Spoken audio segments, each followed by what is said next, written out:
and full of resolve.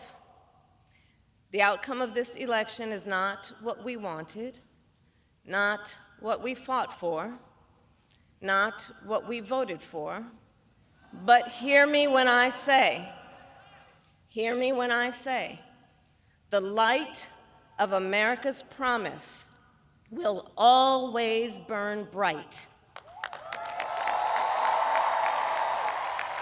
As long as we never give up, and as long as we keep fighting.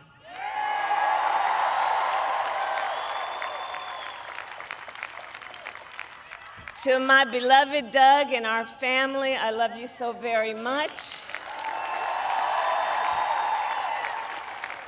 To President Biden and Dr. Biden, thank you for your faith and support.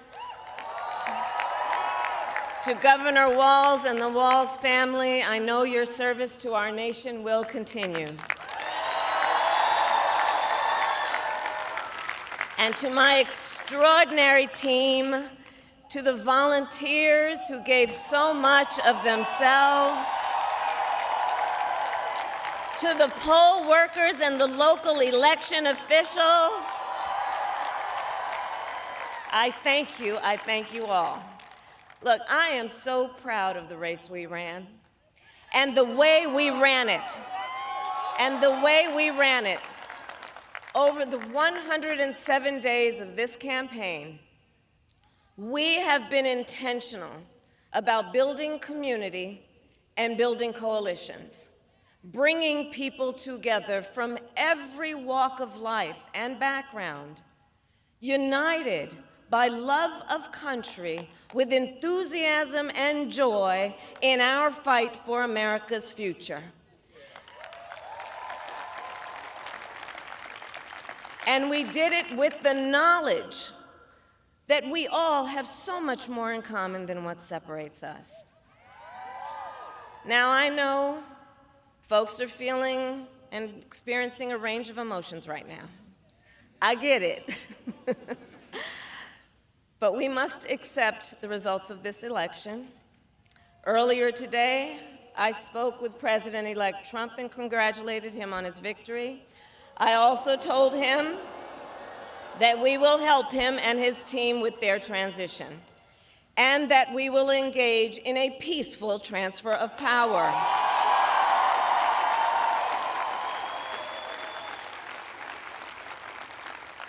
A fundamental principle of American democracy is that when we lose an election, we accept the results. That principle, as much as any other, distinguishes democracy from monarchy or tyranny.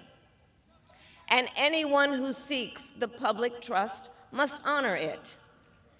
At the same time, in our nation, we owe loyalty not to a president or a party, but to the Constitution of the United States.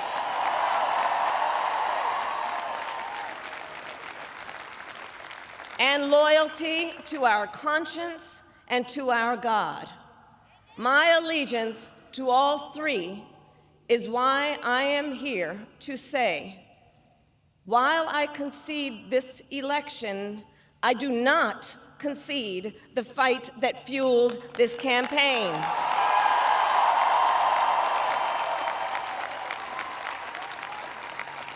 The fight for freedom, for opportunity, for fairness, and the dignity of all people. A fight for the ideals at the heart of our nation, the ideals that reflect America at our best. That is a fight I will never give up.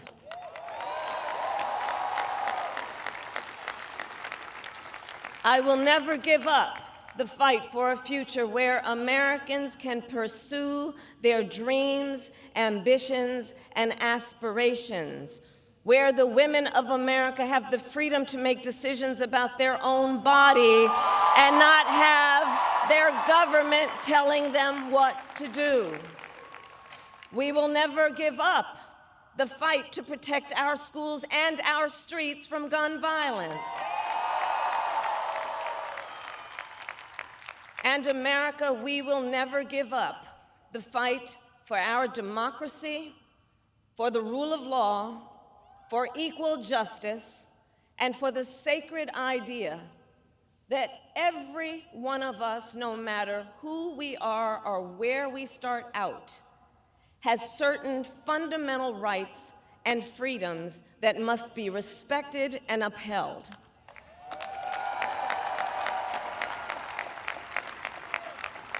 And we will continue to wage this fight in the voting booth, in the courts, and in the public square.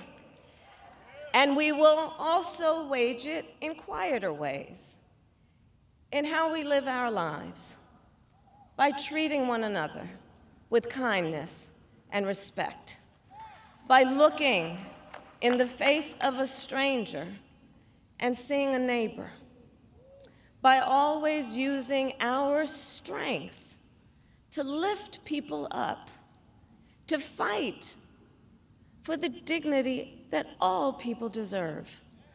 The fight for our freedom will take hard work, but like I always say, we like hard work. Hard work is good work. Hard work can be joyful work. And the fight for our country is always worth it. It is always worth it.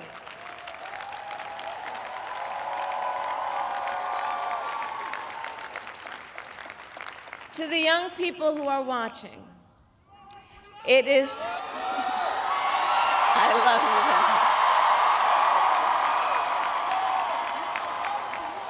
you. To the young people who are watching, it is okay to feel sad and disappointed, but please know it's going to be okay. On the campaign, I would often say, when we fight, we win. But here's the thing. Sometimes the fight takes a while. That doesn't mean we won't win. That doesn't mean we won't win. The important thing is don't ever give up. Don't ever give up. Don't ever stop trying to make the world a better place. You have power. You have power. And don't you ever listen when anyone tells you something is impossible because it has never been done before.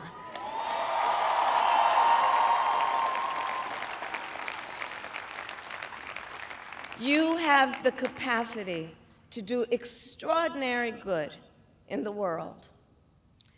And so to everyone who is watching, do not despair. This is not a time to throw up our hands. This is a time to roll up our sleeves. This is a time to organize, to mobilize, and to stay engaged for the sake of freedom and justice, and the future that we all know we can build together. Look, many of you know I started out as a prosecutor, and throughout my career, I saw people at some of the worst times in their lives. People who had suffered great harm and great pain, and yet found within themselves the strength and the courage and the resolve to take the stand, to take a stand, to fight for justice, to fight for themselves, to fight for others.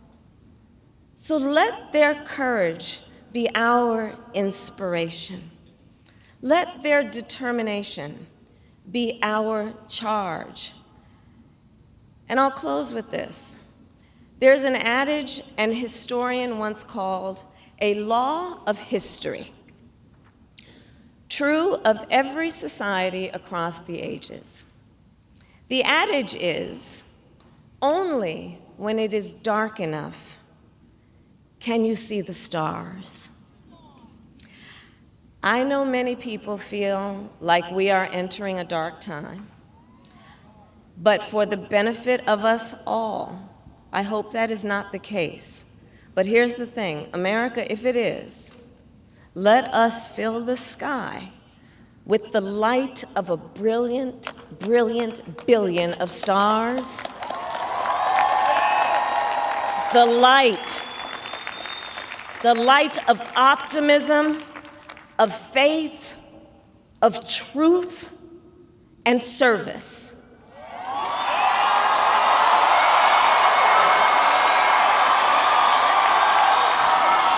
HU.